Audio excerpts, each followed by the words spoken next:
What's up, guys? Welcome back.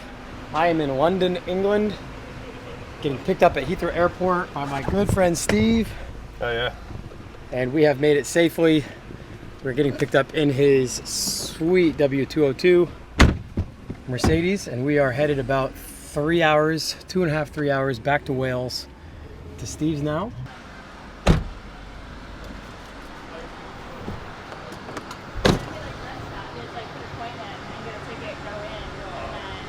I've always loved the W202 Mercedes. This one I'm pretty sure is a Euro spec only color. The reason why we're here, as I mentioned in a previous episode, is for the Roll Hard show, but I ended up buying a car a couple months ago here in England, and it's been sitting at Steve's hangar, and I haven't seen it in person yet. We're on our way there now, and I'm super excited about this pickup. I kept it quiet. If you guys follow me on Instagram, you've seen what it is, but I'm still excited to see it in person and drive it nonetheless. So we're gonna get over to Wales, get some food, and take a look at the car.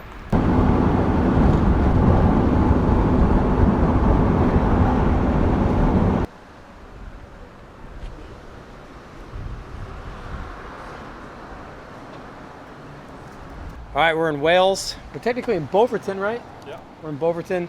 Steve took us to the fish and chip spot in this area.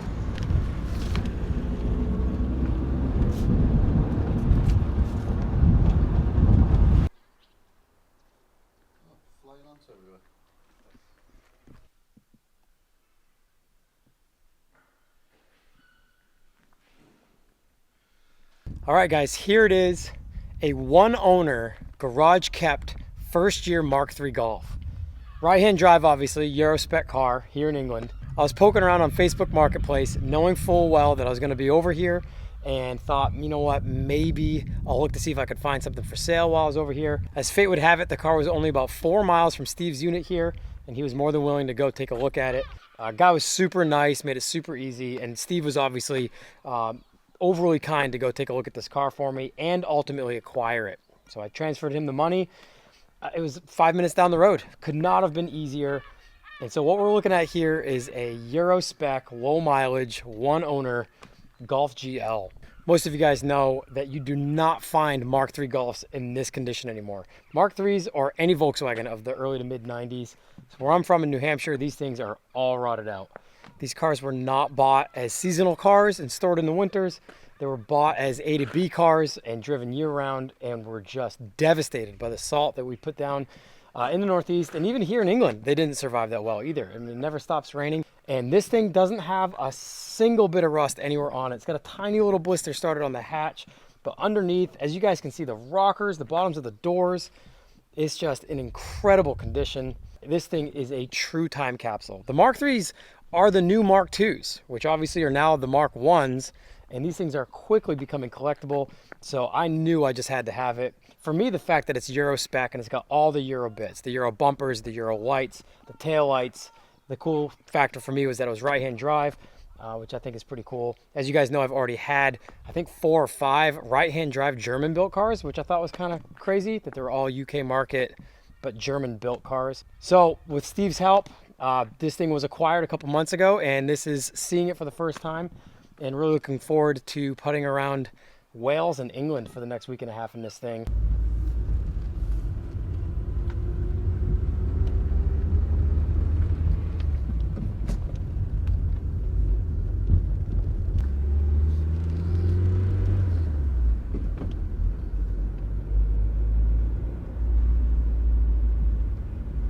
So we're here at Steve's shop, which is what, 7,000 square feet? 7,500 square foot. 7,500 square feet. This is where he does a lot of aircraft disassembly, but engines mostly. Yep, just turbines, just high bypass turbines at the minute. So 7.4, big series like transcontinental stuff. There's a lot of, obviously, engine parts laying around everywhere. Kind of got like a quick 101 on some of the gold plating pieces that are inside like the actual chambers. This is for sale, 5,000 bucks. Yep, 5,000. Come and take it away. What year is this? 51? Yes, 51, UK built, made by a company called Percival, old trainer, like navigational training aid. I picked it up, stripped the interior out, supported a museum locally, and yeah, the rest of it's just free to a good home. Well, $5,000 to a good home. Yeah, yeah, free.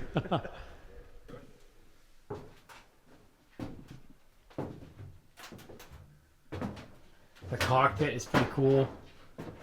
Oh, and the ladder going up top? Yeah, emergency exits just in case you need to get out. Crazy.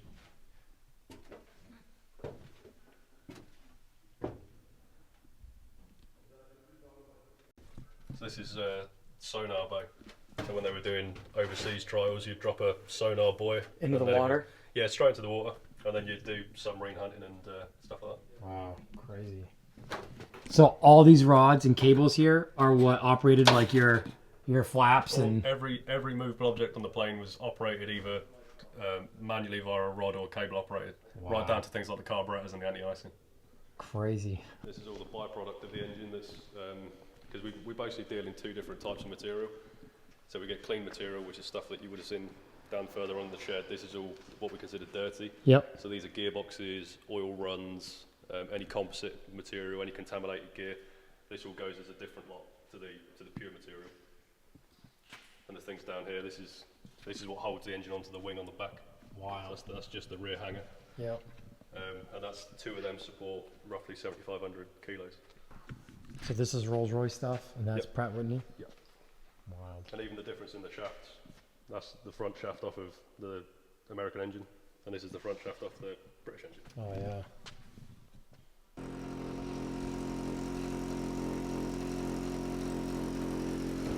So yeah, day 2, jet lag isn't too bad, but definitely tired from just a long day of travel. Gonna grab some food. We're headed over to Steve's unit now, and we're gonna sort out some of the legalities on the Golf so we can start putting that around. And yeah, we might sit down with Steve for a podcast episode later. We're gonna ride some bikes. If you guys forget, a couple episodes ago, we talked about how we're gonna be doing some tricks. Steve's getting all limbered up. Did you stretch this morning? No. Yeah. So Ben and Steve both haven't ridden in a while either, and so we're all well into our 30s. Well, he's not yet, but I'm well into my 30s, so it's going to be interesting. I was always just at night.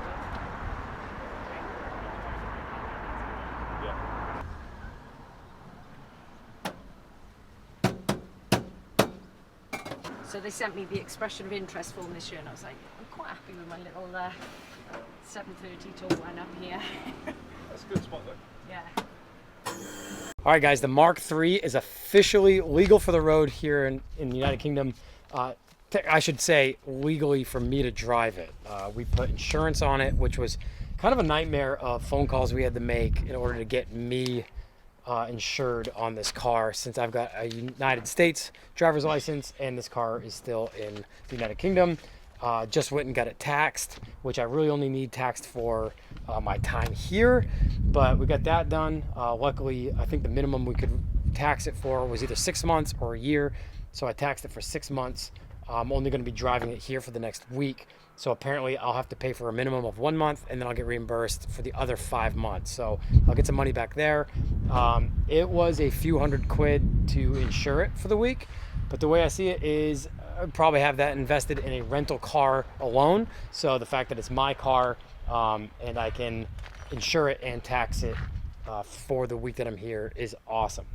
It's already MOT'd, so the MOT is good through next February. And that's kind of like their inspection registration process for the most part, in correlation to America. Basically, it's got to be fit for the road, so it's passed that inspection for MOT. So I've not driven it on the road yet, just here around the hangars here at Steve's shop. Driving the Mark III Golf in the United Kingdom for the first time. Got to remember, left side of the road. This is my 5th right-hand drive car, so that part of driving a car feels natural, but driving on the left side of the road and pulling out into traffic, I think, is the hardest part, is remembering which way to look and what side of the road to pull out on. There's barely a cloud in the sky. It's day number 2 of beautiful weather here in Wales, the United Kingdom as a whole, and kind of can't believe what the extended forecast looks like here.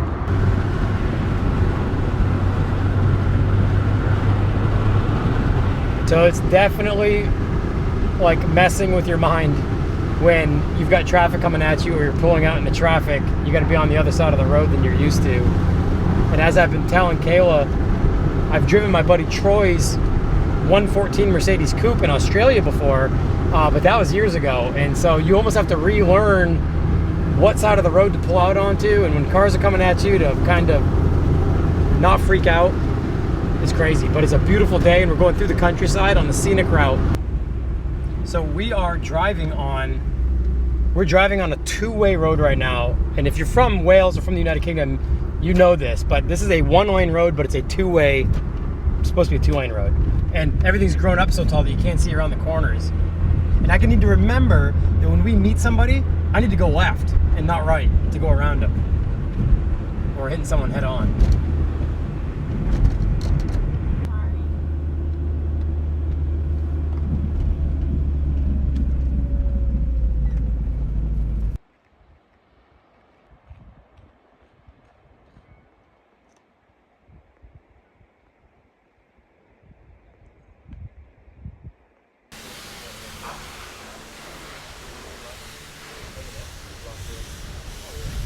All right, guys, well, that's going to do it for this episode. So stoked to be here in England and equally as stoked to have acquired this Mark III Golf. Drives like an absolute brand new Mark III Golf, like a brand new car. Couldn't be more excited about this thing. Looking forward to getting a few more episodes out on the channel while we're here in England.